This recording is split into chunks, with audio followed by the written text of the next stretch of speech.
I think when a lot of people think about Shlomo, they think about his accomplishments, his achievements, his talents, the way he manages to squeeze 48 hours of productivity out of every 24. And those are all true things about Shlomo. But when I think about him, before I think about any of those things, I think about his warmth, his smile. He's somebody who's a deeply caring person. He's someone who's a really good friend.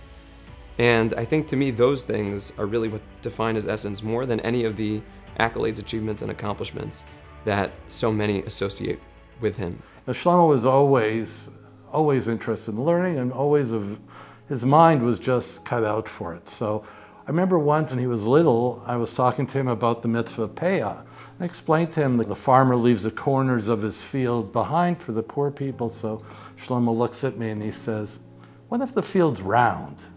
So, right there I knew he had a good Gemara cup. I think also we spent a year in Israel when he was in 7th grade, and we lived not too far from where Rav Lichtenstein lived at the time in Katamon. And Shlomo had a question about Medrash and how literal we should take it, and Lyle took him to meet with Rav Aaron. Shlomo was taken very seriously, had a long one-on-one conversation. I don't know why, but for some reason he spent 45 minutes with me talking through the different questions I had, the different issues I had. And, of course, it made an indelible impression upon him. The Gush Midrash is one of the places where Shlomo feels most at home, because both of the learning and the hashkafa, Rav Aaron was a huge part of that. And when I was in yeshiva, and when I've had a chance to visit, you really build a community with the other Talmidim and with the Ramim and Rosh Yeshiva, and that community, that network, that's really a central part of who my community is until today. Shlomo was one of my favorite students in yeshiva. Besides he's always being smart and witty and kind, but he always understood my jokes. And I don't know whether that's a compliment or not, but for me it was great having him.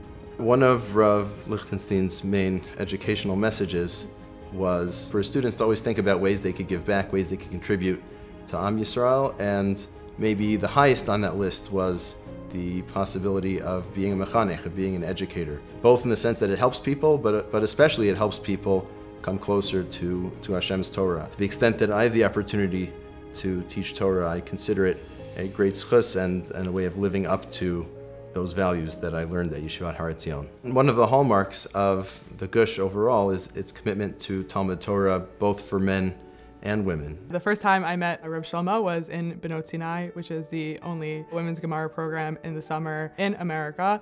And he was there because he was our Gemara teacher in the mornings, and he was there because of his strong admiration and deep belief that women should learn Gemara at a high level and just be inculcated with a love of Talmud Torah. Shlomo and Chana are an example of what a yeshiva like the Gush can produce, and the community needs these types of people to teach the next generation. אני רוצה לברך את הרב שלמה וחנה, אורחי הכבוד שלנו הערב.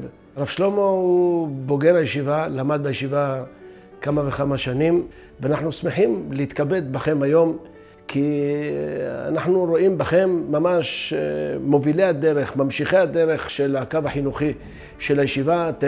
את מה שקיבלתם בישיבה אתם מעבירים הלאה, ואתם לא לבד, הרב שלמה וחנה, כי אתם גם דור שני. ברוך השם, שניכם, שני ההורים, וגם אתם ממשיכים את דרכה של הישיבה, ואני רוצה לברך אתכם שתמשיכו לעשות חיל בכל מה שאתם עושים. ברכת השם עליכם. I remember when Rav Shlomo came to the yeshiva as a young, energetic, earnest Talmid, who wanted to deeply drink all that the yeshiva had to offer, and to watch him develop over the years as a scholar in his own right, as a communal leader, as a person who's pushing initiatives. All I could say is I look at Shlomo and Chana and I think to myself, they are certainly immersed in Torah, they are definitely engaged in the world, they should have much more success in Nachat, they should continue to doing much more positive work for Am Yisrael.